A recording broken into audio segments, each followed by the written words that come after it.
Twinkle, twinkle, little star, how I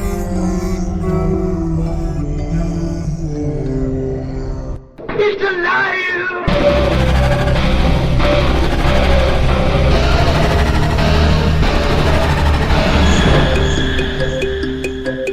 Welcome to where the weird ones are. Every time I speak, I want the truth to come out. Powerful figures in Hollywood as well as powerful politicians who are in fact not human. They're reptiles or they're lizards or perhaps extraterrestrials.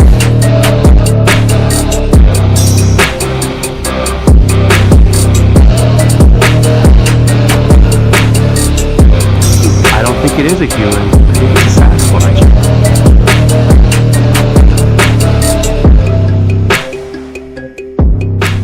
Go ahead and run. Run home and cry to mama.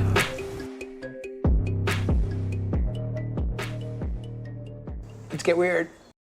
What's up, you fucking weirdos? Welcome to another episode of Where the Weird Ones Are. My name is Kevin, but you probably already knew that, and if you didn't, now you do. Today's episode is with Chucky Danger. This is the second appearance. We get into his Bigfoot encounters and can Bigfoot see in ultraviolet rays? So can like this black light, is that how in the darkness how Bigfoot sees, and is that how he can track us when we're tracking him or them, I should say. um and the rocks that have been said to be gifted from Bigfoot, is that, are they do they glow in the dark? I don't know. It seems to be, I'd never heard of this, but apparently a lot of animals in the animal kingdom out there glow um, when you light them up with UV lights, aka black lights, and stuff like that. Chucky's super knowledgeable, man. He's blew my mind. This absolutely shifted my worldview. I didn't know that a lot of animals um, glowed, I should say. Um, it's really interesting, the whole topic. I really enjoyed this episode a lot, and I really hope you guys do too. But for now, if you really want to flavor up your motherfucking food, I highly recommend Bigfoot's Breath from Flavors of the Forest. It is raw garlic dust. This shit is amazing. I will never stop eating it. It's the shit. I eat it on steak. I eat it on scrambled eggs. I eat it on pretty much everything.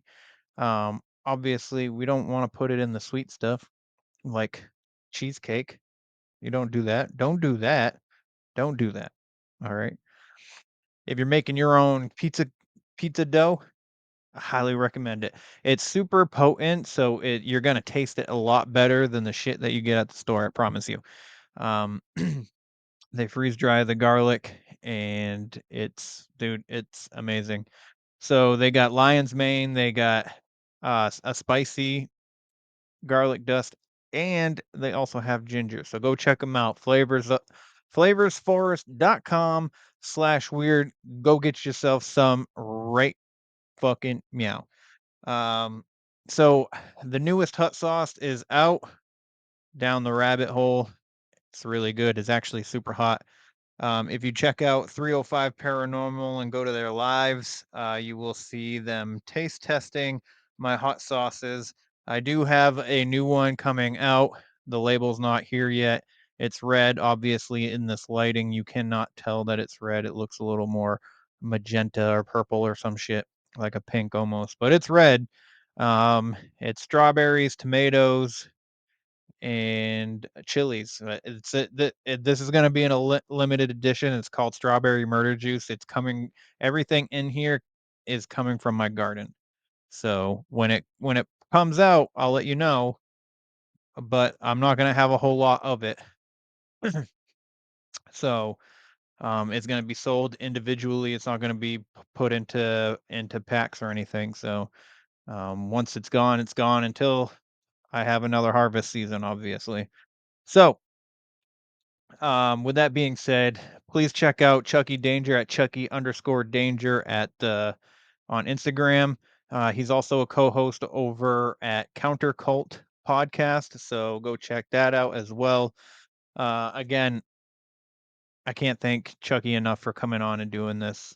Super knowledgeable guy, really smart, super intelligent. Guy blew my mind. He has some interesting Bigfoot encounters as well. Um, yeah, so it was definitely a fun discussion. So, Conspiracy Tuesday 15 dropped yesterday. I hope you guys enjoyed that. Both guests on there are lovely people.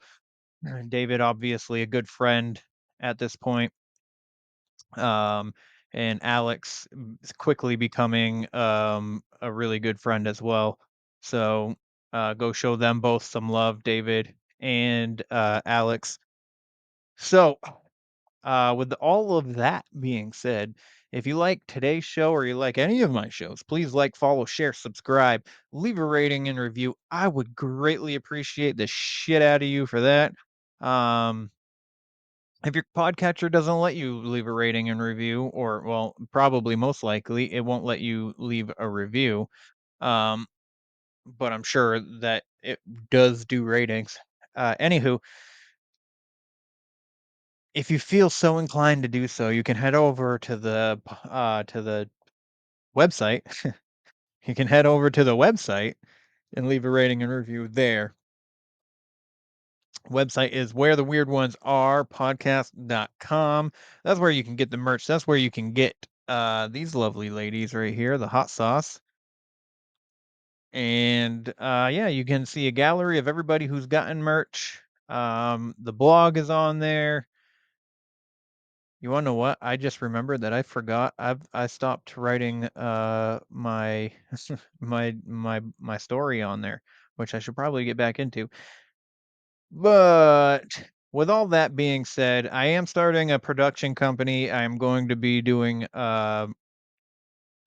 documentaries.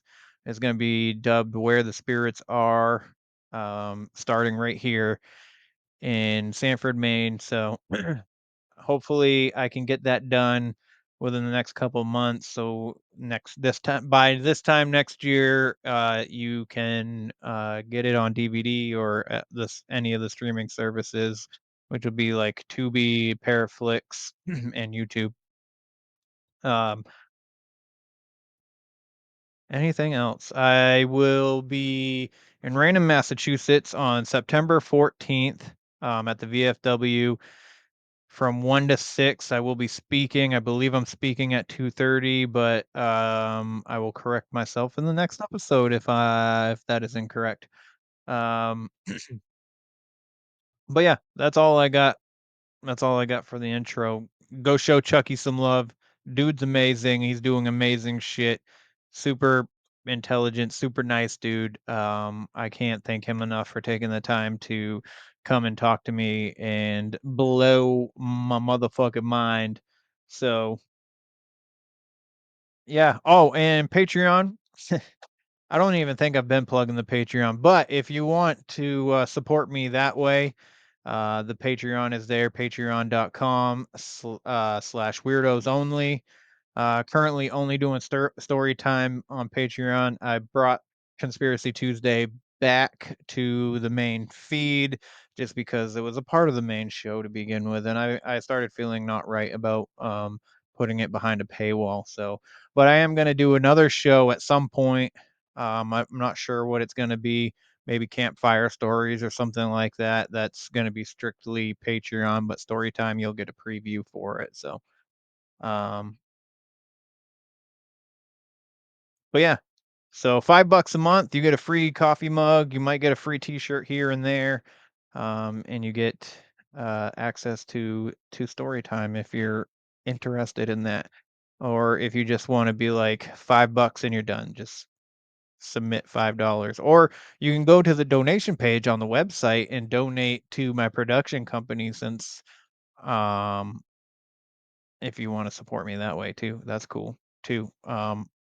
Again, obviously, you do not have to.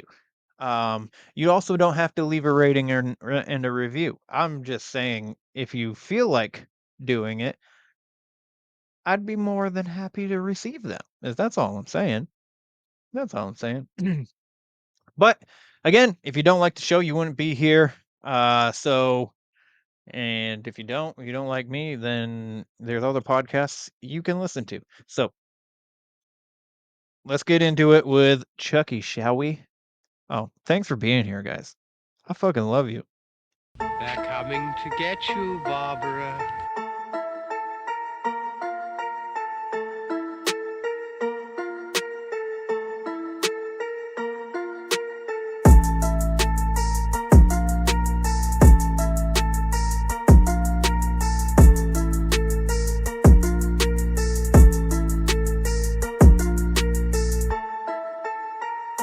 Let's get weird. Let's get weird. Let's get weird. Let's get weird. Weird. Get weird.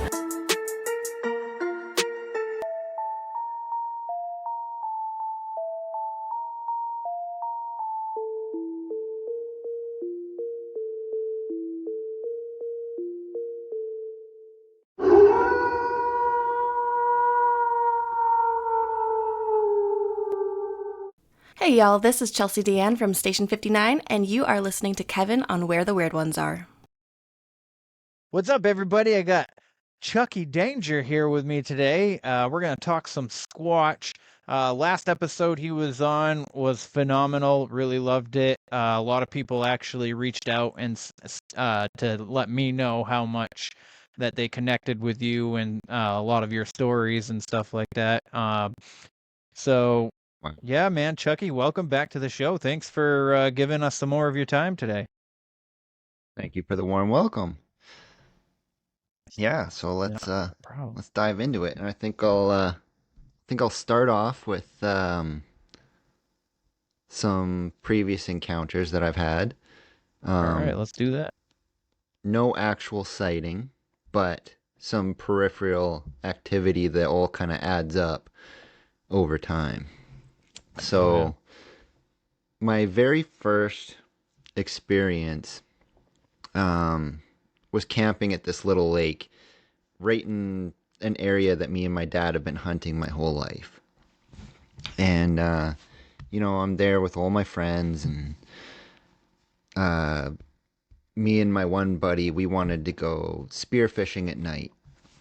So we took some little maple saplings and we carved out our own little spears and went out with our flashlights. You're probably not supposed to do this, but, we went out looking for carp in the shallows at night, and everyone else is sticking around the fire where it's nice and warm because it was kind of chilly out in the water at night. And while we're out there, we're right by the mouth of this creek that runs off the hillside there. And we're not really seeing much for fish anyways. But while we're out there, there was something growl snorting at us from up on the hill. And it kind of sounded like a wild boar. But we don't have any wild boar in this area of British Columbia. So the sound we were hearing was completely foreign to anything that we've heard before, and both of us are hunters. So, we encounter a lot of animals out while we're in the woods, and we're pretty familiar with everything. And like I said, I grew up in this area. I'm out there all the time, and this was totally foreign to me. Wow. So we kind of got spooked and ran back to the campsite and paid it no mind, right? It's just some weird noise out in the woods that spooked us, maybe some weird old bear or something. And then fast forward a couple years, and we're camping at another alpine lake that is kind of across the valley and over a mountain range, but like not too far away. If you were to take the crow flying straight, it would not be that far away. And we're out there for May long weekend. We were the first people into this campsite because we were pushing through snow with our trucks when we pulled in. So we knew we were the only ones up there. And so we pull into this one lake and just start having fun. Like, we're playing music loud. We have potato cannons and we're shooting those across the lake. And like, we even shot a tiki torch out of it into a tree. These weren't little play toys. These ones were like propane powered. So like they had some oomph. Boy. Yeah. So the point I'm making here is like we were being fairly loud. And animals don't really stick around when you're being that loud. And, you know, this whole area is just, it was weird. Like, there was a headstone that's like right beside the lake. So, you know, that was kind of eerie, having like a grave right next to your campsite. Yeah. There's another lake that's like 200 yards away that you have to walk through this little swampy path to get to. And all along this path is just like thousands of frogs and toads. Like, it was incredible. Actually, I might have discovered a new species of toad out there that I've never seen anything about. And Like it's recently the biggest or during this time? during this time. Oh, But okay. we've saw it on 2 separate trips. And this toad is like bigger than anything else in the world. Like, it was the size of a chihuahua, but like fat. Holy cow, that's a big toad. Yeah. So Yeah. the first time we saw it, it was like clawing at a tree, trying to climb up and get away from us. And all we heard in the darkness was this plop, scratch, plop, scratch, plop, scratch. And we're like, what was that? And turn around and there's this huge toad. And then the second time, it was actually right in our campsite, and it was jumping on one of my friend's tarps for their tent. So you hear this loud plop right on the tarp. So that was funny. He wasn't scared of you guys at all. Yeah, every time I ever see a toad or frog, they're like, get away from me, get away from me. And they're like trying to get away from you. This this thing looks sucker was like you probably wanted trying to to hang eat out us. with you. Yeah. That makes me think of Love and Monsters. Have you seen that movie? Yeah. Yeah, the big frog that comes out of the pool in the backyard when he was going through the house or whatever and tries to like Oh, yeah. yeah, and it's like Yeah. Anyway, so like this area is like super weird right off the bat. Yeah. And you know, we'd been out there for probably 3 days. We, I think, spent 5 days there total. And I think on the third or fourth night, I decided I wanted to talk to some owls at the edge of the lake, kind of like a party trick. And so I walk down by the water's edge and tell everyone to like shush the music for a minute. And I do a great horned owl call. And almost immediately I get a response from the side of the lake. And so I start talking back and forth with this owl. And then at the far end of the lake, there's another owl. And then on the opposite side of the lake, another owl. And then another owl. And then 2 or 3 at the other lake. So all in all, there was like 12 different owls talking at the same time. It was like this cacophony of owl hoots going back and forth in all directions. Dang. And one of the girls that was in the group started to get a little bit scared of this, right? Because it's weird. And I'm like, okay, yeah, I can stop. I have my fun. But after I stopped calling the owls, the first one that started talking kind of devolved from owl hoots and broke into this chimpanzee / kookaburra type chatter. Just like a really excited, quick chatter in the woods on the far end of the lake. And I'm like, wow, that is a really stupid sounding owl. And I didn't think much of it at the time. Mhm. And after that, everything just went back to quiet, and we turned on the music again and kept going about our night. And I think it was like 3-4 in the morning. There was 3 or 4 of us still left up, sitting around the campfire, just talking. Everyone else had gone to bed. And there's this gravel parking lot where we lined up all our trucks around the campsite, and then everyone was kind of just like along the perimeter of the trees with our tents. Mm. And in that gravel parking lot, we just hear this really quick running across the gravel and this really deep guttural growl, just really boy. quickly, like, and like by the time we had turned around and looked, there was nothing there. And like we freaked out, we grabbed flashlights and we were checking out everywhere in the campsite, and we didn't see a thing. We had no idea what that was. We were thinking like deranged coyote or something like that. But then some of the people in the morning said that like something was touching their tents while they were sleeping. And they thought it was just us screwing with them, but we weren't. So, I didn't really think much of that at the time until I started listening to Sasquatch Chronicles.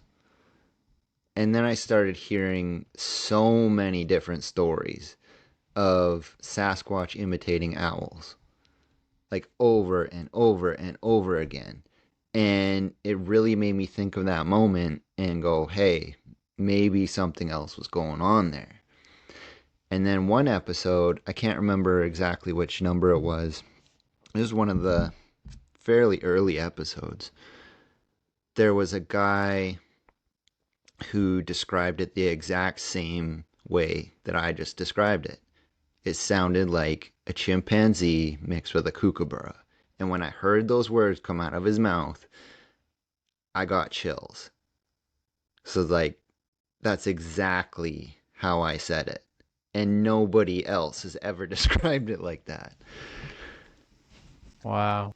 That gives you a little bit of validity there. That freaking that running across the gravel and that grunt would have scared. I probably would have left. Honestly, especially not being able to put my eyes on what it was, even if it is something that's gonna be like territorial.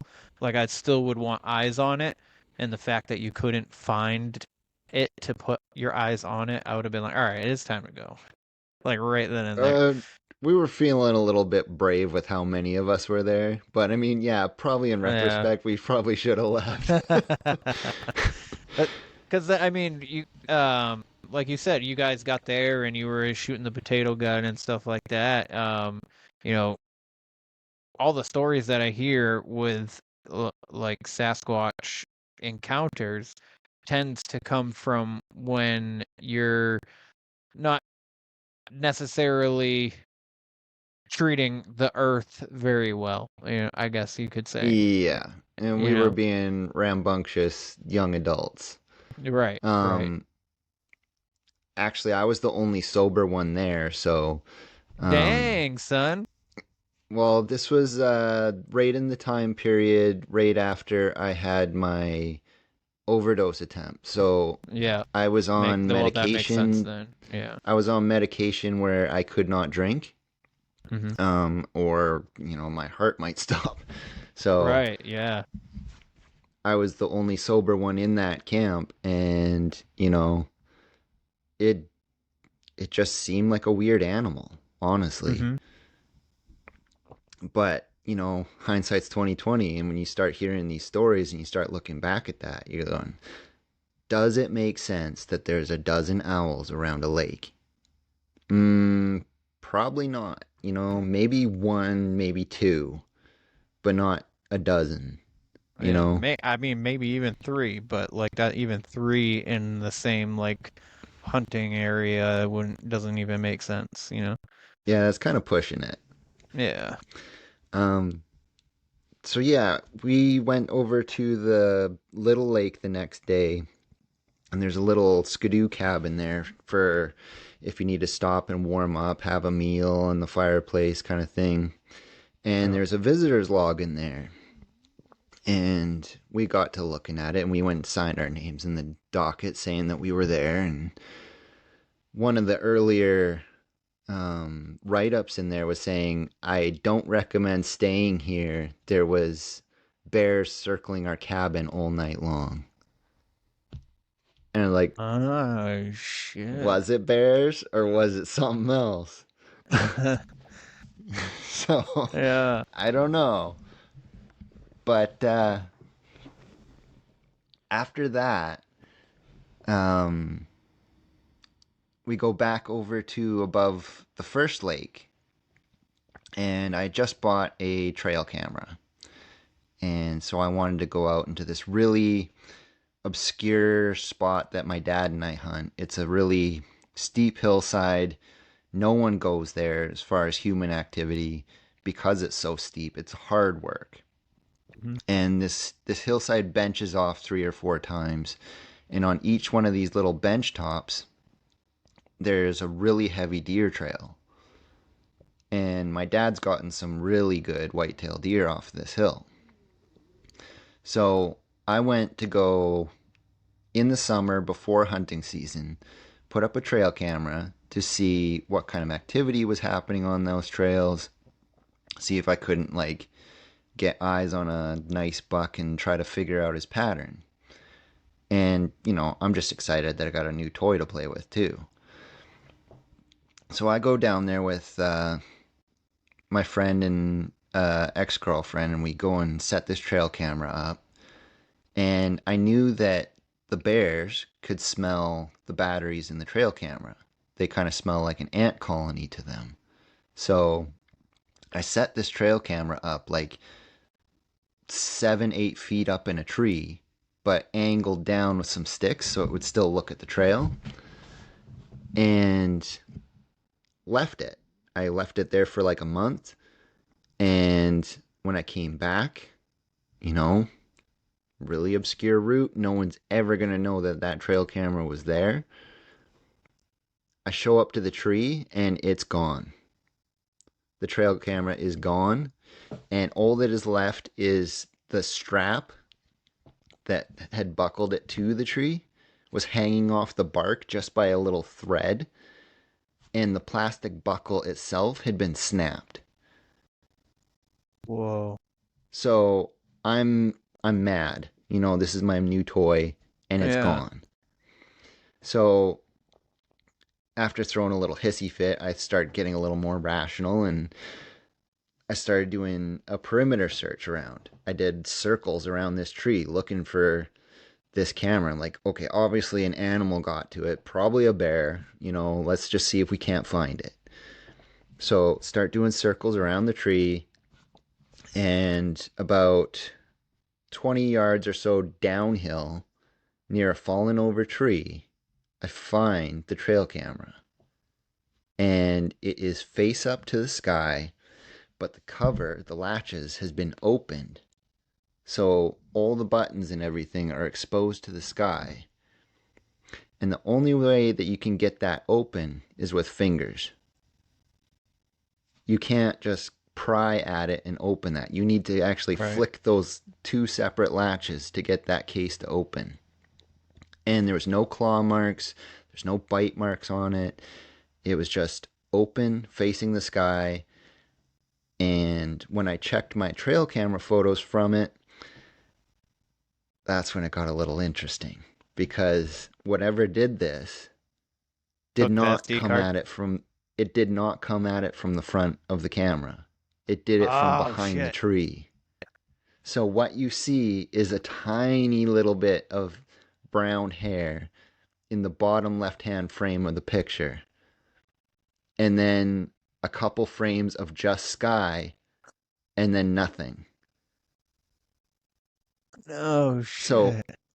whatever did this came up, grabbed the camera from behind, pulled it off, broke those plastic buckles, brought it over and set it down beside the fallen over tree so it was out of the way of the trail.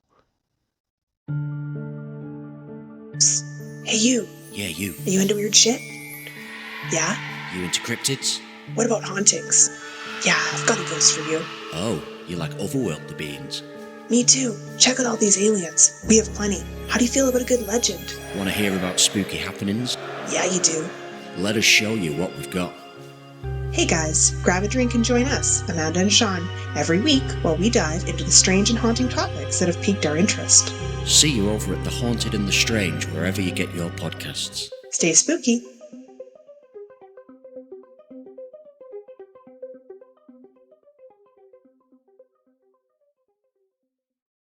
And it did this the day after I set it up.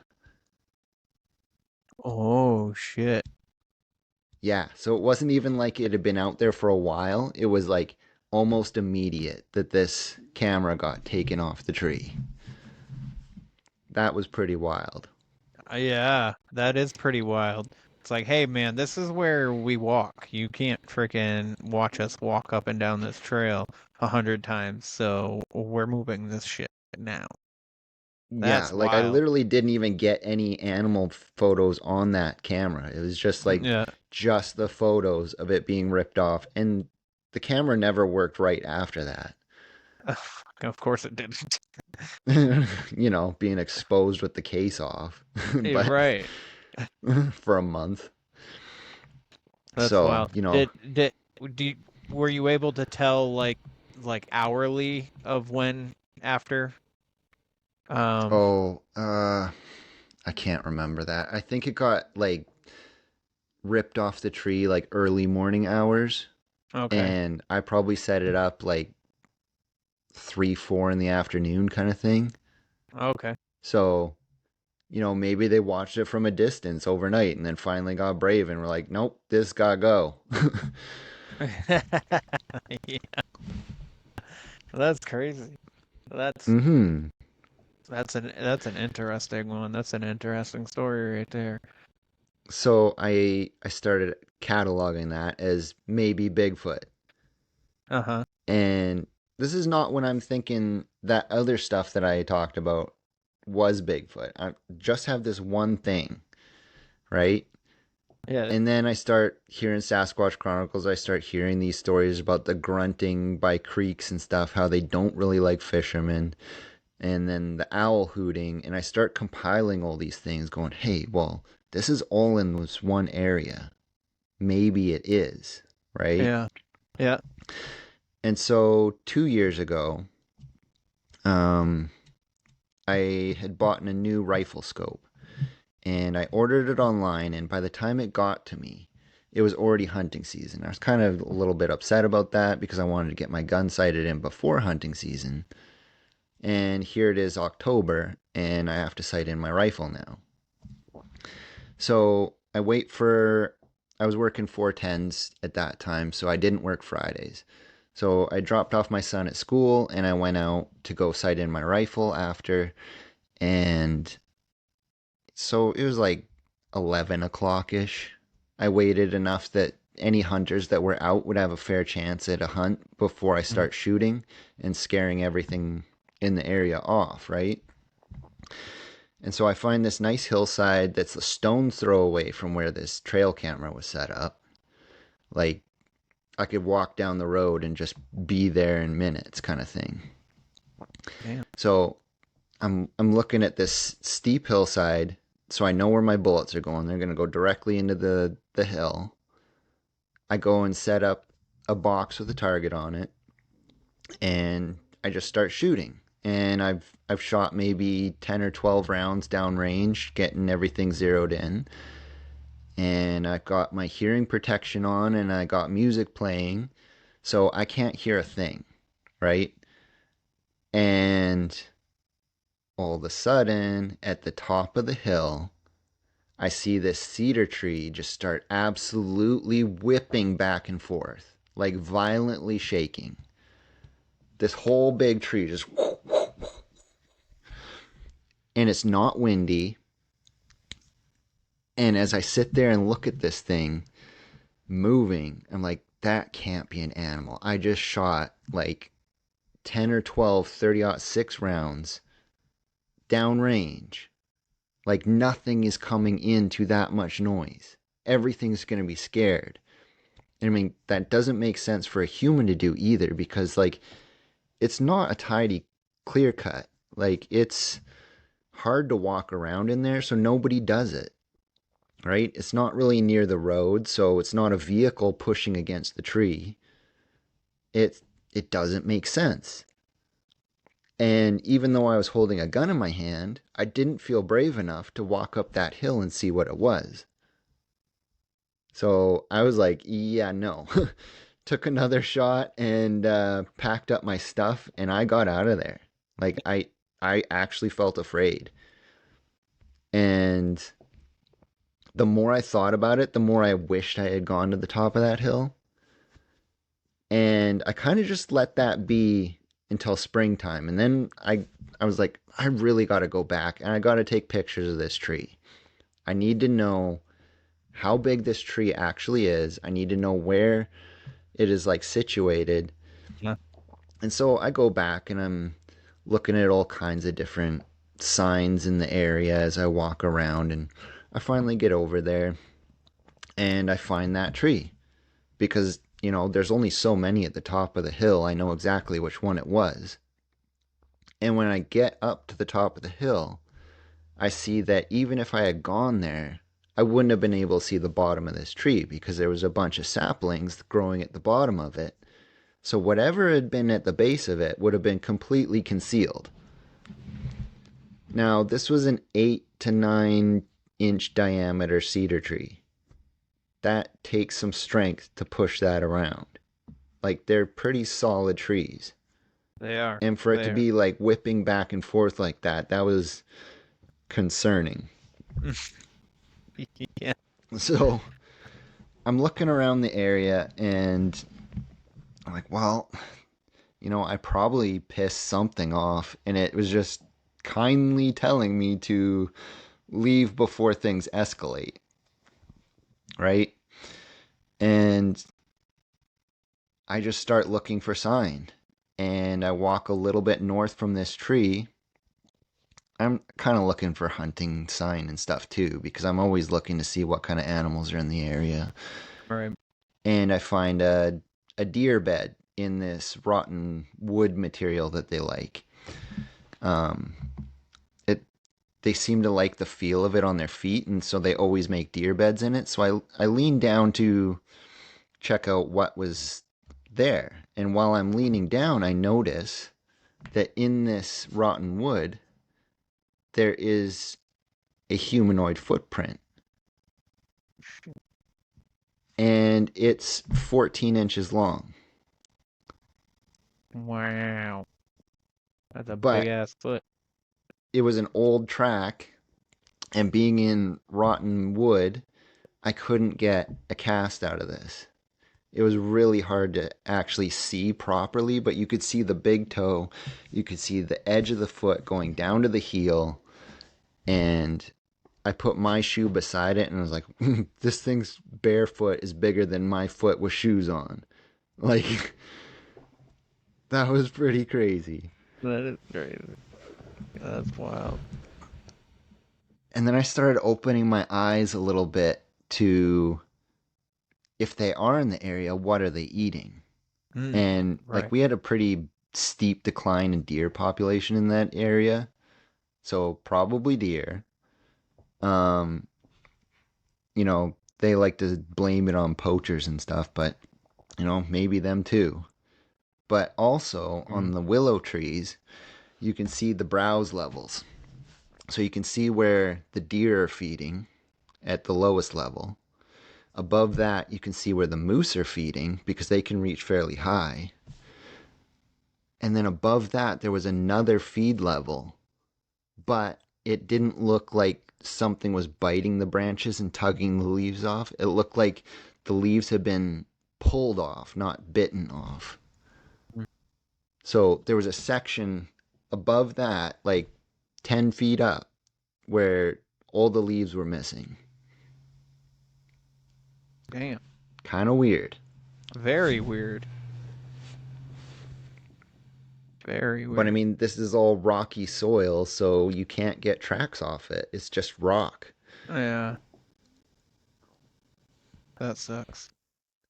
That's the Yeah. sucky part, I think. But before you move on, I wanted to ask. I was gonna try and write it down, but I'm glad that I've kept it. I just repeated it in my head like 100 times. You said that it's known that they don't like fishermen. Yeah. That's something new to me. I've never heard that. I know that like hunters they're wary of, and people out in the woods being obnoxious, or like excavation sites and stuff like that. But Yeah, I've never. they don't particularly like hunters, but Yeah. it's just a personal observation of my own, but Yeah. any story you hear about a fisherman that encounters a Sasquatch, the encounter is almost always violent. Really? Like, okay. All right. Because I will say, rock throws and everything going like almost directly on them. Yeah. Some people actually get hurt. Yeah, because this woman that I work with, since I started, so it's a story that I bring up all the time, just because I think it's weird how people randomly, since I started the podcast, will randomly tell me these weird stories. And she was just talking to me. It was like last summer or something, that her and her husband were getting ready to go up to camp, and she was talking about how they have this little cabin on the lake, and they have a X amount of land, which was a lot. I just can't remember the number of it. But she said, she goes, yeah, we go down there, we go fishing. Every once in a while, Bigfoot will throw rocks into the lake towards us to let us know that it's time to leave. And I'm just like, what?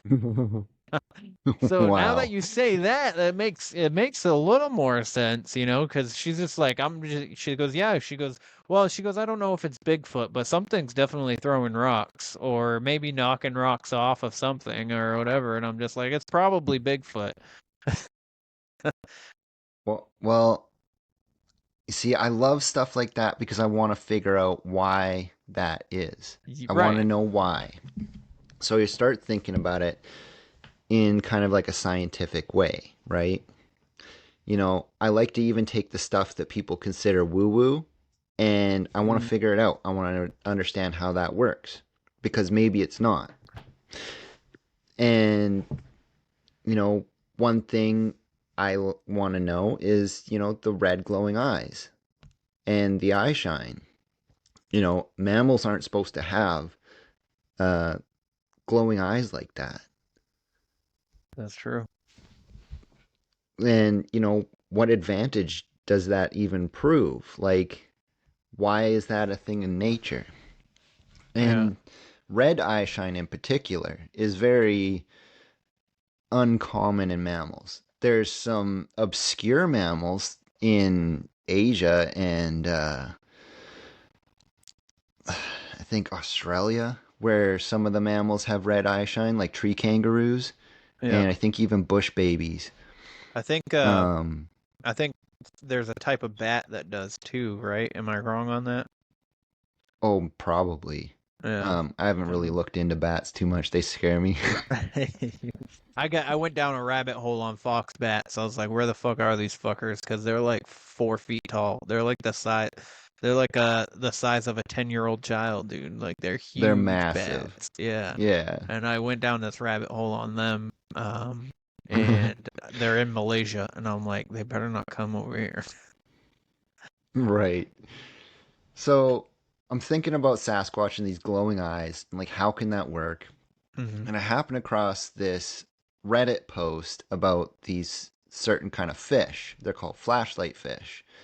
And they actually have these sacs underneath their eyes. It looks like their eyeball when they're glowing, but they're actually like an eyelid that has a symbiotic bacteria inside of them that on a whim, they can turn on or off, and it makes their eyes glow like this bluey color.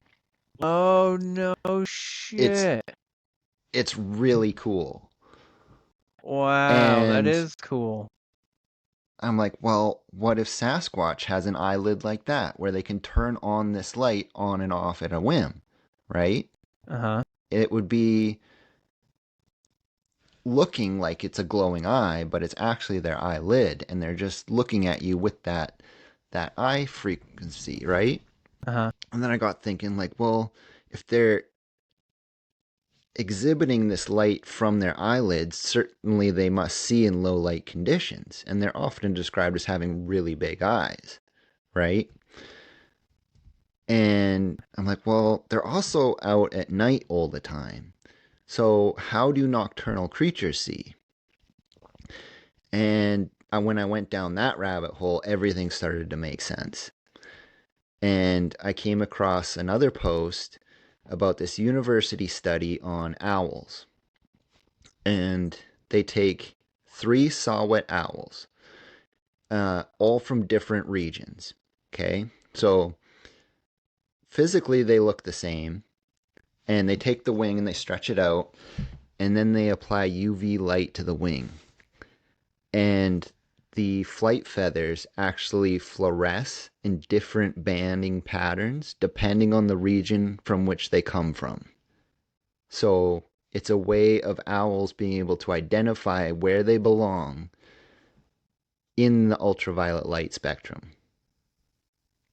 Wow. So then I start looking at other nocturnal creatures. And tell me, what do you see when you look at a flying squirrel? Gray or a reddish brown. That's all I see. Yeah. Yeah, it's pretty mundane, right? Yeah. You put a flying squirrel in ultraviolet light and it gets blue and pink and orange and all these kind of crazy colors. Like, they're phenomenally colored in the UV spectrum. And so that had me thinking, I'm like, well, if these little critters can do it, what else is fluorescing in the ultraviolet light? And my God, dude, this is amazing. I'm sorry to just cut you off. It really is amazing. I looked it up, man. Oh my God, you can, in ultraviolet light, they're like red and blue. Yeah. Yeah, they have this phenomenal coloring. Oh and my so God. I bought myself a forensics quality ultraviolet flashlight. So it's long wave, 395 micrometer. So you can actually like see forensics quality signatures in this UV light. And when you start looking at plant matter and everything with it, even like really mundane stuff like moss on a tree or lichen will go like orange. And to our eyesight, it looks like dull green or gray. So everything just starts popping with all these unexpected colors. And I'm listening to a podcast that's local to here, the Nicola Valley Bigfoot podcast. And there's an episode where this guy's talking about working, what's his name? Doug Highcheck from Monster Quest. Yeah. He was working with him, and they were doing something completely unrelated. They were doing a documentary on grizzly bears and caribou up north. So kind of out in the tundra. And what they were finding was that these animals were able to identify protein and sugar content in plants using ultraviolet light spectrum. So they could actually see what was most nutritional to them and not waste their time eating unnutritious food. Which blew my mind. That blows my mind. Caribou typically just eat lichen off the tundra plains, right? Yeah. And not all that lichen is going to be mature at the same rate. So they need to find the stuff that is mature and gives proper energy consumption, right? Otherwise, you're going to eat all this immature lichen and not get any energy from it. So you're not going to be able to make those huge migrations that these caribou make unless you can see like that. And, you know, if you're watching a grizzly bear documentary and you see them browsing out in a meadow, you might see them eat off this one little plant here, right? And then they go and wander off like 20, 30 yards and then start munching on the same plant, but further away. It's like, well, why didn't you just stay where you were at and finish eating the rest of those plants that are right beside it? And it's actually because they can see with their own eyes what they need to eat for most nutrition. Yeah. Yeah. It's mind-blowing once you start opening these doors and you're seeing this hidden world that we have no idea exists. And so I did my own controls. I used to live on a farm and, you know, they were growing alfalfa and there was corn and there was regular natural grass around. There was algae in the river. There was all kinds of tree life. So I walked around at night and I took photos of what all these plants look like. And, you know, corn kind of amused me because when you put the UV light on it, those green stalks of corn go blue in the ultraviolet light. So when you hear about bluegrass movement and all that stuff, they're talking about corn. It's kind of crazy. Yeah. And you wonder where these sayings come from, but like, yeah, they're blue. And the alfalfa goes really, really red. Like, that shows you that it's got the nutrition in it. Yeah. And it goes really red. It's so cool to see. Mm-hmm. And like new shoots on plants are very typically bright red. And the older kind of cellulose version of the plant loses that. So depending on what the plant is, it might be a different signature. And then when you start looking at flowers, it's a whole nother thing because they fluoresce to attract insects. And so it's just another way of communication within nature that we are unaware of. So, I mean, I went out and I looked even at a simple daisy, you know, just white and orange. And when you put the flashlight on it, it goes this really weird, like pastel red on the white petals. It's such an odd color to look at with your eyes because, like, nothing is that color. But some flowers get these runway patterns on their petals that attract the bees into them. And so, you know, you got all this plant communication, you got all these animals communicating with each other in the ultraviolet light. And then I'm a bit of a rock hound as well. And I find out about these stones called a euperlite. And a euperlite, which I got right here, looks pretty normal, right? Yeah. But when I put my UV flashlight on it, it will look like a glowing ember out of a fire. It gets really bright orange. Wow. And they're typically found around the Great Lakes, these euperlites. There's other versions of them called a sodalite. And, you know, you can walk around your driveway even with this flashlight, and every now and then one of these rocks is going to glow. And it's not just that bright orange ember color. You might get some blues, you might get some crazy whites, there's purple, yeah, just like pinks even. But I've found that if the rock has iron in it, it's not going to fluoresce. So anything with iron won't have that fluorescent signature. which is also kind of interesting. We have But then iron in our bodies, right? We do. Yeah. However, we also fluoresce. Do we? We do. Okay. Every living cell on this planet emits ultraviolet light at some frequency or another. Okay. Now, the signature in which humans ultrafluoresce is so ultra weak that we don't have a way to physically see that without special machinery.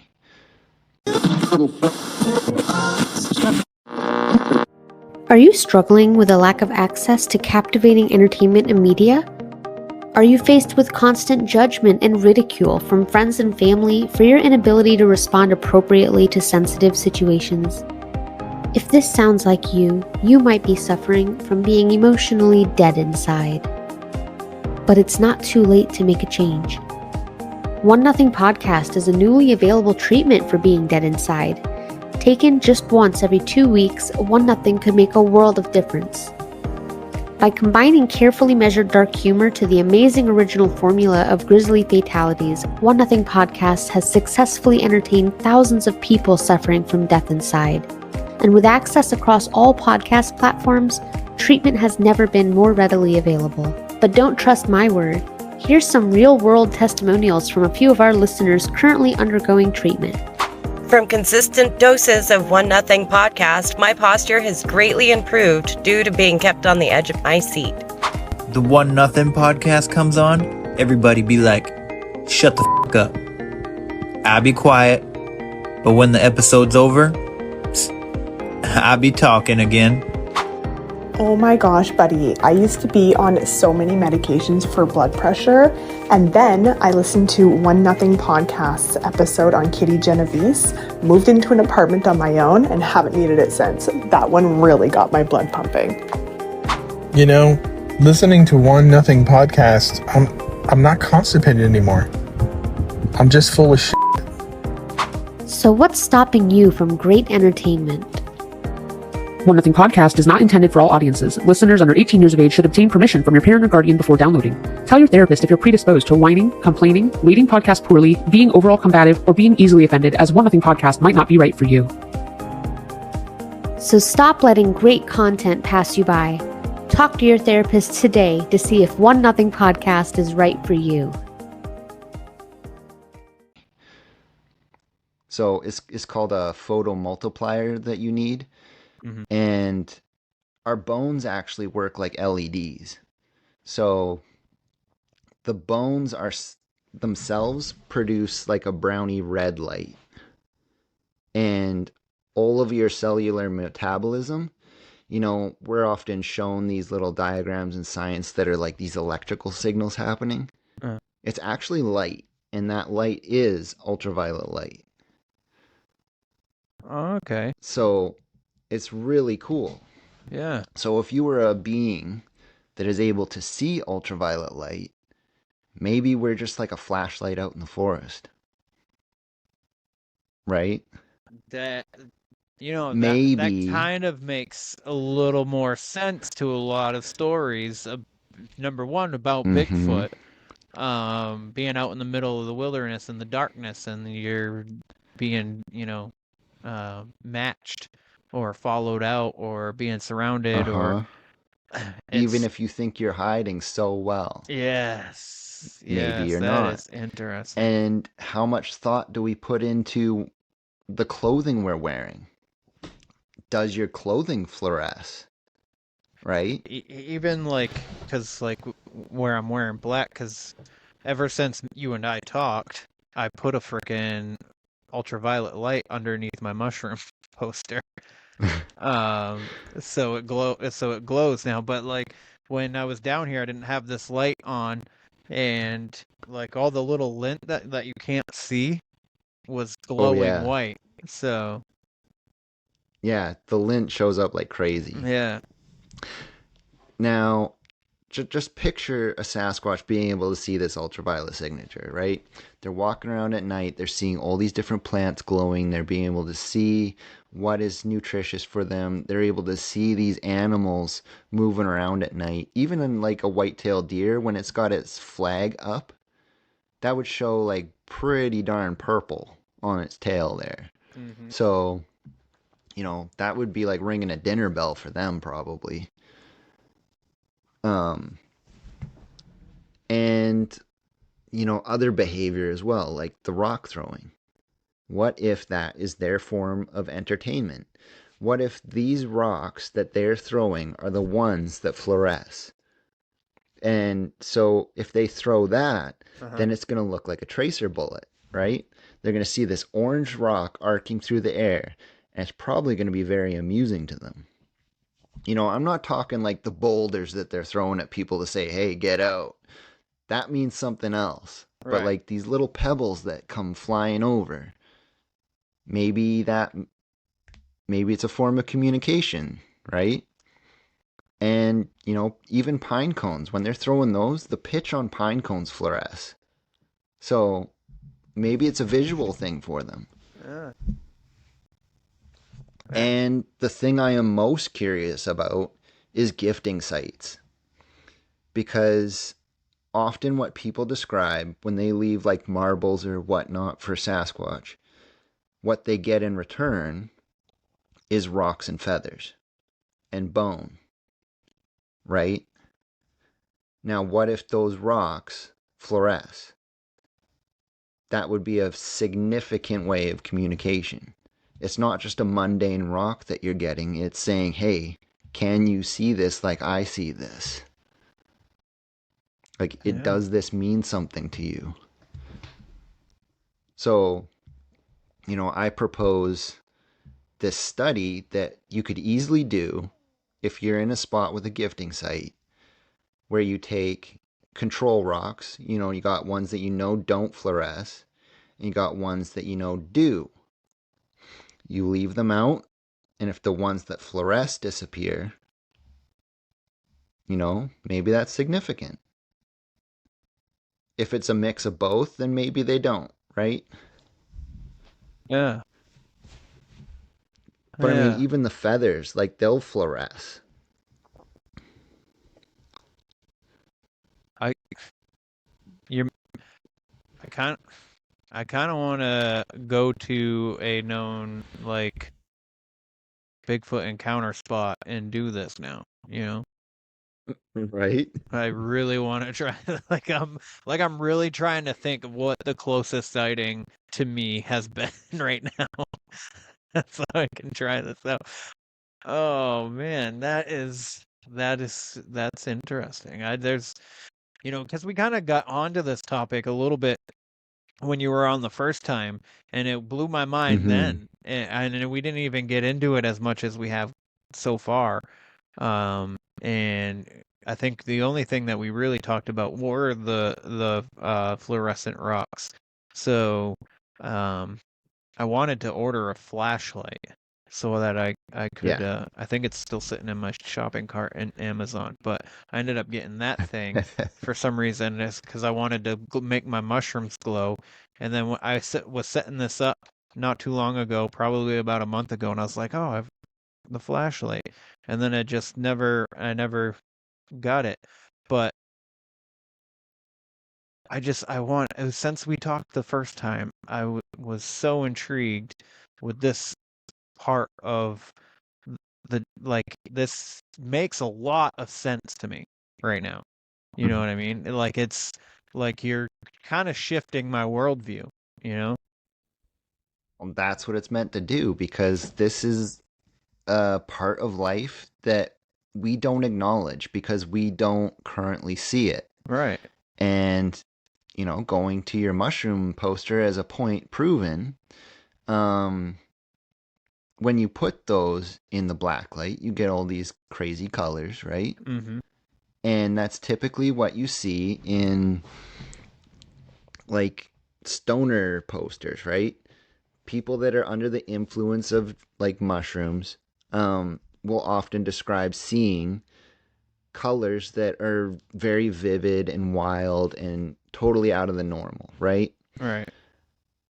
Now, if you look at what those drugs do to your brain, they're just rewiring synapses that don't usually connect, right? Now, what if that is just making our inherently lost ability to see ultraviolet light connect for that little period of time? So you're able to see those cool colors. Because exactly what fluoresces in that poster is what you'll find out in nature. Yeah. I would assume that mushrooms in nature also have a glow to them. I mean, depending on the mushroom. So, yeah. Okay. Like, so much stuff out there fluoresces in such cool ways that you would never expect. And then stuff that you would expect to fluoresce doesn't. So, at least at that frequency of spectrum. Because, like, you got to realize that when we put these flashlights out in our hands, this is just below our visual spectrum. So there's a whole other range of ultraviolet and infrared light that we can't observe, right? So there's still layers of communication happening that I have no idea about. And then there's bioluminescence. Like, they're finding now in like really edge-breaking biology that so many different animals can bioluminesce that we just can't observe with our naked eye. Like, for example, an earthworm. Any old little earthworm, they will bioluminesce this bluey color. And even their slime that they leave off their body will stay bioluminescent blue for a little while. So their whole tunnels are backlit this blue color while they're in there. Yeah. It's really cool. But you'd know that would be if you good take a source of protein for Bigfoot too, because that's a topic that the food source. What is the food source for for them to sustain a life in certain areas? And now that you say that, like, I didn't even like think of what could be inside the ground that they could be eating, because not only like vegetable and plantations, but there's still like bugs and earthworms that grizzly bears, for example, can maintain themselves on just specific species of moths that live underneath boulders in boulder fields. Exactly. And when you look at a moth in the ultraviolet light, they fluoresce too. They're really tricky to get the light on. They're attracted to the light, but I mean, if you're trying to take a picture of it, it's really tricky. Yeah. They don't sit still for you very long, but their eyes are a really good indicator of whether or not they can see the fluorescence or not, because their eyes will glow this bluey color. I actually got some good photos of 2 different toads at my old house, and the toad themselves is completely inert to the ultraviolet except for their pupils, which leads me to the conclusion that they're an ambush predator. So they sit and wait, and the things that can see ultraviolet don't see the toad, but the toad can see them. Yeah, that makes sense. Right? Yeah. They come out at night to hunt, right? They're not using typical vision to hunt.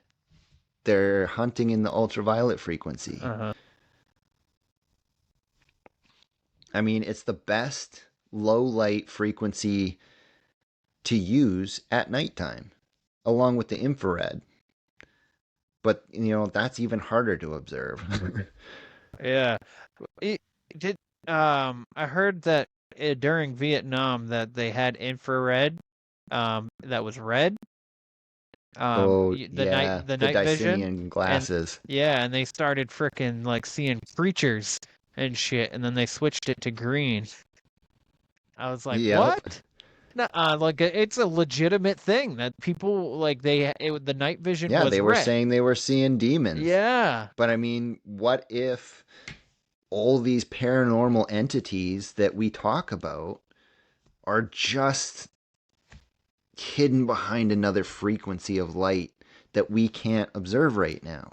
Yeah. What if that maybe that's all the veil is a veil of spectrum. Mm-hmm. Right? I mean, think about those videos that you see of the cloaking Bigfoot, right? You get that predator shimmer. Yep. I mean, all you're really doing is you're picking up on the innate ability of most humans that can see aura. So that shimmer is basically what human aura looks like. So all that is something hiding in a different spectrum with its aura still showing. Yes. Kind of nifty. It is nifty. Oh my gosh, man. I'm just like, because, I often talk about like like what we used to be. The way, because we're eating a bunch of stuff that we were never made to eat. We're doing things that we were never made to really do, like basically like um flying in a plane. We were never meant to fly. Moving in a car, like the cars and all the stuff that and the internet, like that stuff was never meant to like exist. These are all made man things. I mean, bleh, you know what I mean? Man-made.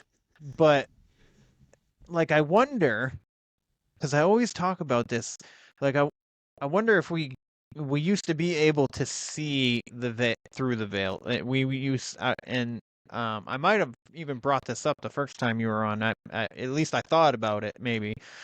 I wonder if there was a point in time where we could see ultraviolet lights in the darkness on our own, and I wonder if like all the cities and all these the black lights of our screen, like the stuff that they make our The blue screens out light, of. yeah. I wonder if that has like was made to affect our eyesight so that we can't see these things. I mean, I Well, know sure. like It's in the it's an adaptation yeah. out of being able to see it. Like especially when we start adding fire into all our households, right? Yes. You have adapted from being able to see at night to protect your family to relying on this light source for your eyesight. So over how many eons we've had that, we've adapted out of being able to naturally see ultraviolet. Like everyone always argues that we're the odd duck out on the planet, that we don't seem like we fit here, right? Because we don't function the same as everything else. Yeah. Right? But I think at one point in time we did. No, I agree. And I think it was just an adaptation out of it. Uh-huh. I think some of us inherently have those abilities still. Because like you'll have disorders like synesthesia and whatnot where people can see sounds. They see them as color. What if that's part of it? Yeah. Right? So I think it's just connections in the brain, DNA not being turned on, something like that. Yeah. Sasquatch is so human and yet so different, but they're so good at living out in the wilderness, and that is what we were meant to be. Yes. Right? We are Yes. meant to be out in the wilderness in nature. We're not meant to be hiding in houses under our lights. If we were truly natural to this earth, then that is what we would need to be to survive out there. So I'm almost leaning towards saying that Sasquatch is the original human on this planet. Yeah. Yeah. Yeah. We've made life too comfortable. And I think that's why that's a big reason why a lot of people don't even experience paranormal these days.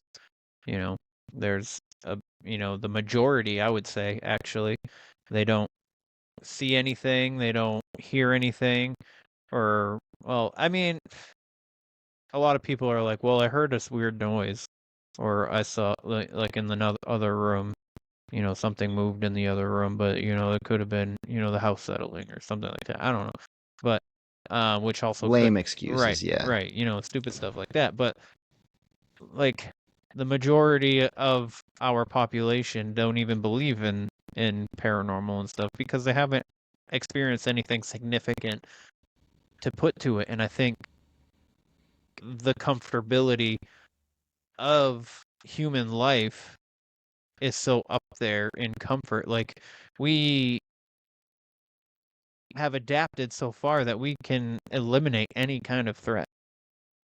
So yeah, we want to feel safe. We want to feel comfortable. We don't like our thoughts challenged. So when something out of the normal happens, we'll just deny it, right? Yeah. Or if someone talks about it, they just don't want to think about it. So, out of sight, out of mind. Yeah. But, yeah, I think there's a lot to it that is in these hidden frequencies, even electromagnetism. There's a type of camouflage that is out on the market that basically is able to mask your biosignature. So okay. They use it as camouflage for hunting lions, like tranquilizing them up close, and also in scuba gear because like the electrical signals are really important to like sharks. So if you can mask those, then you have the advantage. Now, a lot of times when hunters are out and they get eyes on Sasquatch, almost immediately that Sasquatch knows that they're there. Yeah. Right? It's that eye contact, focusing of energy that they're able to just like pinpoint you. Or maybe they can pick up your heartbeat because every time your heart beats, you have this electrical aura go out in a toroidal field around your body. So, that is a big thing. Yeah, man. I mean, maybe that's what they pick up on trail cameras is the electrical field. That's a good point too. So if you could mask it with some of this camouflage that has a built-in Faraday cage, then maybe they won't be able to pick it up. Maybe it'll actually sit out there. I've actually taken my Blacklight 2 trail cameras, and even the ones that come in the camouflage pattern, when you put the flashlight on them, they really stick out. The plastics in them, they will totally highlight this weird brownie color that sticks out like a sore thumb compared to everything else. Oh, crap. Yeah, so even though we think we're being sneaky, if you can see that frequency, you're really not. Yeah. That's interesting. That also could be another way of how they found your trail cam, Exactly, because I've looked at that exact trail camera with the flashlight, and yeah, it really sticks out. Oh man, when you first told that story, when you first were, before we got to the conclusion of that, I was like, man, they pulled the SD card so he didn't have the pictures, and you're like, no, they fucking left the pictures. They just came up from behind it. I was like, oh fuck, that's even crazier. Yeah, it was not a human that did this. Because if it was a human, you would expect that they would take the SD card. Right. Yeah, because that's how a or human the whole brain camera. would think. Bigfoot wouldn't care about the SD card. What is it gonna do with that? Well, I probably didn't even know that the SD card could pop out. Exactly. It just saw latches and was able to figure them out and open the camera and found nothing good inside, so it left it. Yeah. Oh man, that's crazy. I would love this. I think I would like to see, like, physically see a Bigfoot. I just don't want to be physically accosted. You know what I mean? Mm-hmm. Oh, something else about them. So they're typically described as that reddy brown color, right? Yes. Yep. Or blacker than black. Mm-hmm. And those are kind of like your two main descriptions. There's white ones too, and they're kind of a bit of an anomaly to me. But just for the sake of this, so those reddy brown ones. Uh-huh. In mammals, in nature, they cannot produce the pigment green. Okay? Okay. So nature's adapted a way to get around that. And most prey species, like deer, cannot actually see red or orange. So when they observe red or orange, it actually comes out as another shade of green. So if you take a tiger that's got its orange and black stripes, you put it into how a deer sees, they blend in so perfectly that they're barely visible. Because it's just the broken up image of green. It looks like grass. And so Sasquatch being that color, hunting deer all the time, they're going to look like another shade of green in the forest. Mm-hmm. Hiding in amongst all those cedar trees and pine trees. They're just going to blend right in. Right? We might see the red and orange quite easily. But that is a good reason why they are that color. That is a good reason why grizzly bears are that color. Right? So, nature doesn't make mistakes. These are done on purpose. We just don't fully understand it. Mm-hmm. Now, the blacker than black ones, that's something else. Because if you were to do a simple science experiment where, say, you take a red apple and you got it in a color-filtered room where you only have blue light filtering into this room. Mm-hmm. So that blue light is hitting this red apple. That red apple then would show up as black because it cannot bounce the blue light. So it absorbs it, becomes black to our vision because there's no red light present to express the color that it actually is. Right? Yeah. Now, that would imply that these blacker than black beings, this goes for anything in the paranormal, really, would be a color that we can't perceive. So, when you get talking about astral projection and stuff like Project Centerlane and whatnot, a lot of those people have described seeing colors that don't exist. And I talked about that when I had my UFO sighting. Seeing colors that don't exist here. You have no words for them because they don't exist in our modern culture. Now, you take that light away from that, it's going to appear blacker than black. Because there's no way of reflecting that light. Right? Right. Huh. So it kind of gives credence to the whole interdimensional thing. Yeah. Or maybe they come from somewhere else. Maybe another star system has that color light.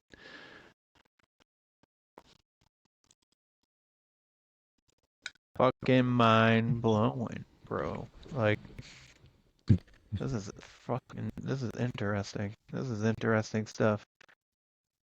Holy cow. Gives you something to chew on. It does, man. My mind is going in circles right now. Like, this whole like ultraviolet topic is making it more real to me.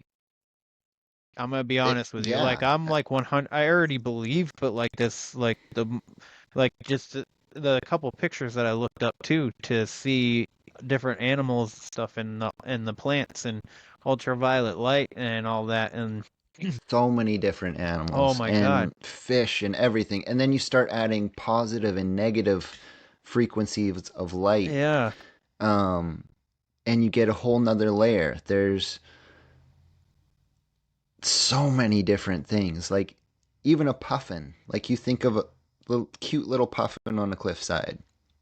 You shine ultraviolet on their beak, and they're so neon colorful. It's amazing. Oh, man. They're so bright. Even a platypus. A platypus will show up as like this crazy blue color.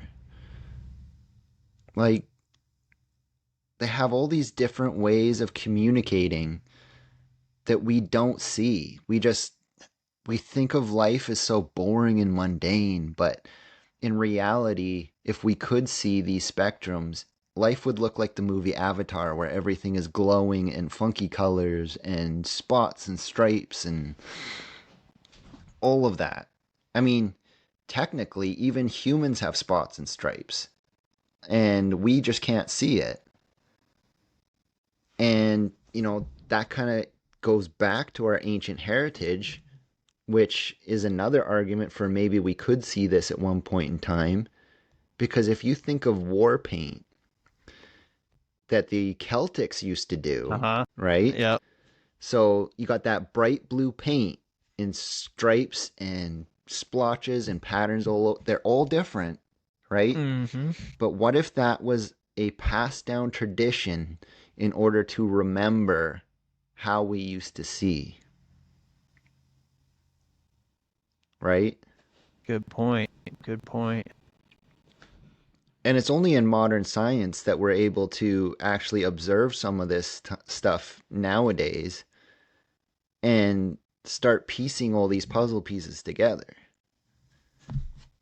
I mean, for the listeners, a good introductory into how this color and everything works, there's a really good documentary out from Sir David Attenborough, Life in Color.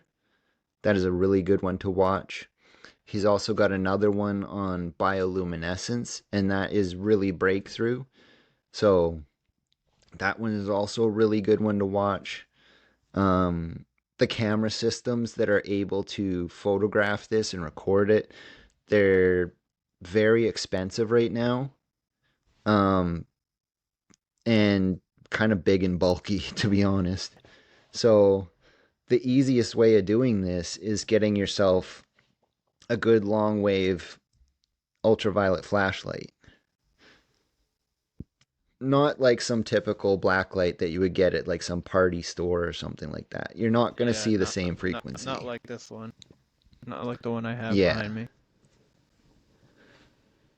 Yeah, you need the special, like, almost forensics quality, and then you actually start seeing proper signature and things, like rocks and all of that. Like, I got handfuls of rocks now that I've collected that will fluoresce in the UV. And all of them are different, and it's amazing. That's dope. So, if Sasquatch sees this and leaves you a rock, keep it. It might become important. I'm going to test out there's going to be so many people, handful of people. I'm not saying that there's so many people that listen to this, but there's going to be a bunch of people out with their little UV flashlights now looking at their rocks around their house and stuff. Right. Especially the more you talk about it. Have you thought about going on Sasquatch Chronicles to talk about this? Oh man, that would be a dream come true. Oh man, we should get you on there. Man, the more people fun. that have this in their like their wavelength of in their thought process of what to tie into this Bigfoot phenomenon. I bet you freaking maybe even people who have like the means of doing so can actually like put this out in the field and stuff like that. Well, I mean, even for people that have like Sasquatch slapping their house at night. Yeah. If you took that UV flashlight out, you'd be able to see the handprint. Because Sasquatch are said to have this white waxy oil that comes off the palm. Oh, really? It's called sebum. Okay. And that will fluoresce in the ultraviolet flashlight. So you'll actually see that handprint on the side of the building. Then you could take measurements. You could maybe possibly find DNA. Oh, shit. You could take photos. Like, if I take my flashlight around the house and look at the walls, you're going to see all kinds of human handprints. It's actually kind of gross. You'll see how dirty your house is. Do not recommend. I don't want to do that. Definitely don't take it to a hotel room. Oh man, shit. Oh man, we just stayed at a Airbnb, and that would have been I feel like that would have been my girlfriend took the sheet off the bed, and she saw this weird stain. She's like, I'm gonna put the sheet back on. I'm so glad that I waited until the last day, the day that we're leaving, to take this sheet off, because I would have been so uncomfortable. Yeah, for sure. Staying there, but it was a nice house. But yeah, man. Yeah, I might even start. I'm gonna, you know what? I'm gonna ask people. I'm gonna tell people that they should have you on their show. The more I feel like, the more we talk about this UV thing, I think that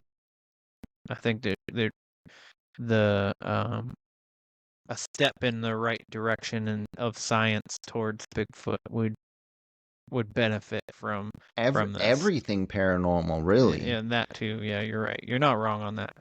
That's for sure. So,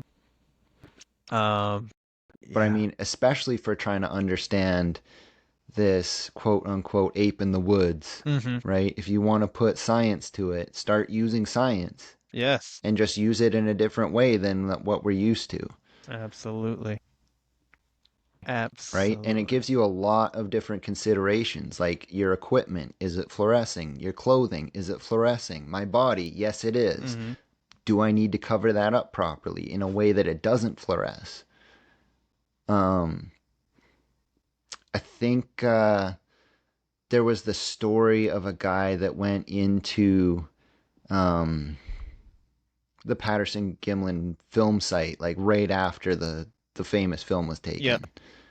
And he actually came across a really angry Sasquatch, right? It was tearing up the woods, and he said it looked like a bulldozer had gone through the area after he got past this encounter. He actually went to sleep in a little hollow and had covered himself in forest leaves. So basically all that was left was his face sticking out of these leaves. And while he was sleeping like that, this Sasquatch came looking for him and was just demolishing the forest. Because it knew he was there, but it couldn't see him. Because he was using natural cover. Damn, son. Even just think about our tents. Our tents are usually bright colors, right? Yeah, bright green and red, and yeah. What does that do in the UV? Yeah. Right? Is that going to look like a rave scene? These motherfuckers are out here partying. What the hell? Right? Oh, shit. God, man.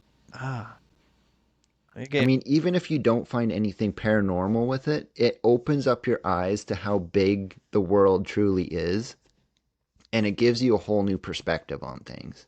It sure does. Even fruits and vegetables fluoresce in unexpected ways. Yeah. I've taken photos of apples that are still on the tree. So they're green and kind of red to our eyesight, and they go neon light blue. Just absolutely wild. And the same with spaghetti squash. They get this crazy light blue coloration to them. Just so wild. Yeah. I'm looking up to see if I can get some vegetables in UV light, if they got any pictures on the. Well, if anyone's interested in seeing pictures, I have a whole bunch of them posted on my Instagram, which is Chucky_danger at Instagram, and go ahead and I have a whole bunch of that stuff already cataloged. Okay. There is a lot of examples if you just Google image search ultraviolet animals. You'll get stuff like budgies and the wombat and the flying squirrel, owls. You'll see that flight feather study, which is really fascinating. You'll see puffins. I actually got to talk to Dr. Jeff Meldrum at a Sasquatch conference last year in Spokane, Washington. And when I talked to him about this, he couldn't say like definitively. He said, I have it on good authority that Sasquatch hair is fluorescent. And when you do these Google image searches, you're going to come across a chimpanzee baby. And the chimpanzee baby, the black hair on it fluoresces green.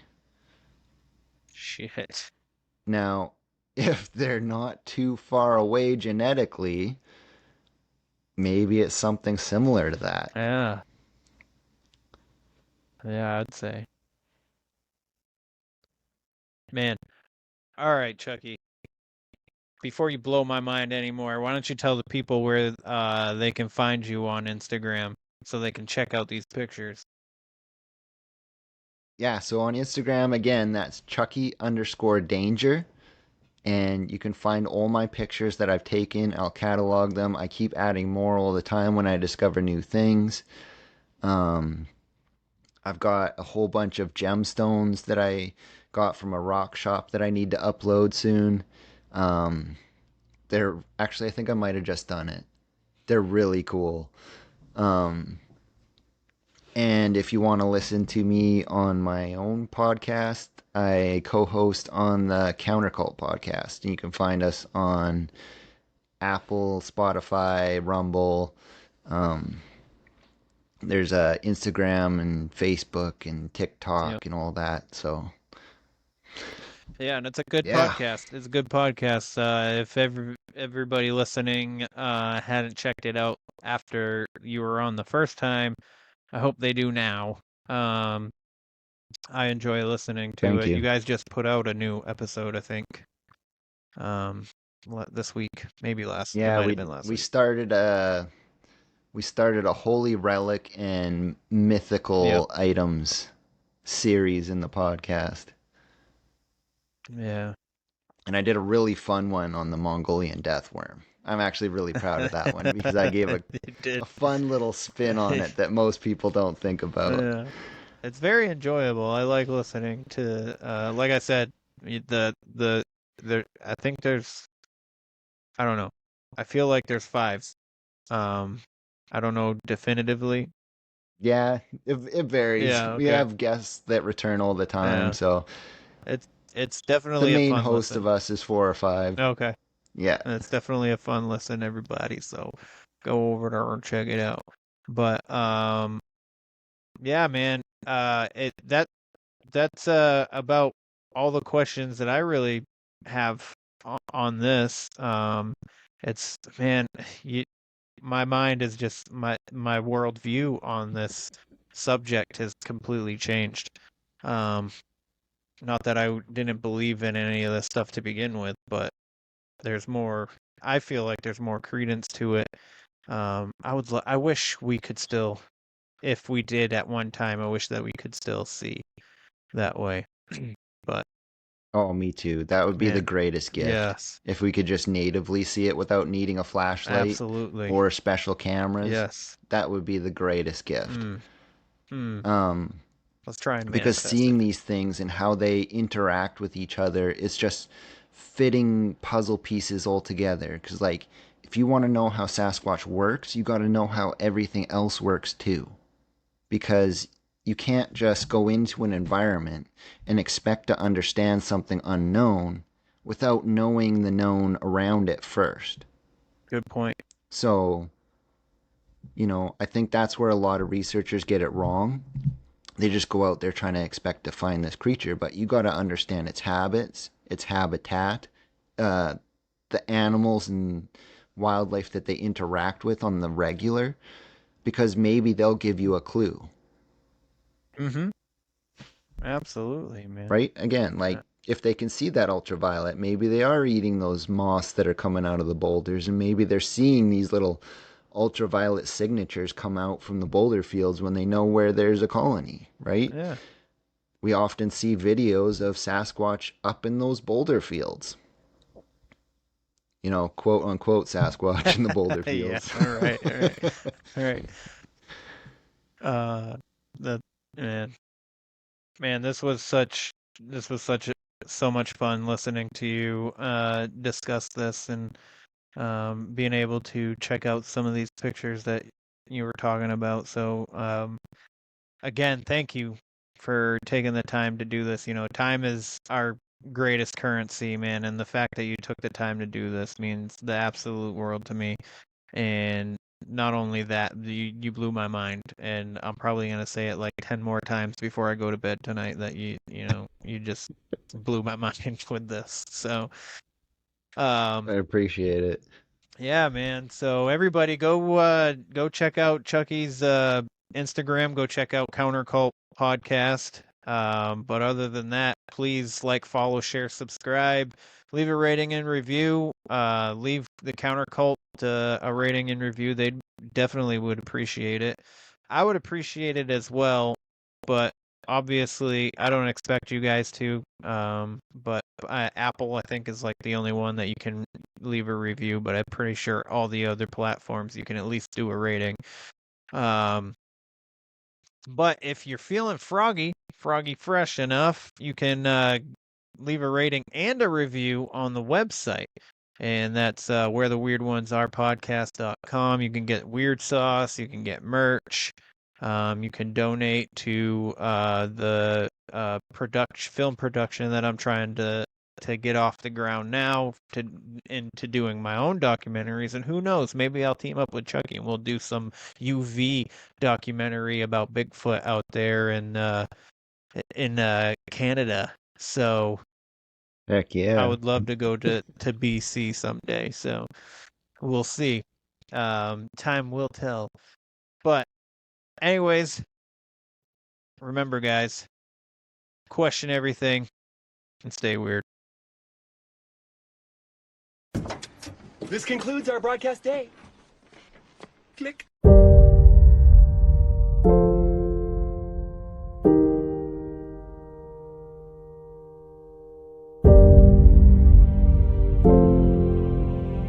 Because in the end, none of us have very long on this earth. Life is fleeting. And if you're ever distressed,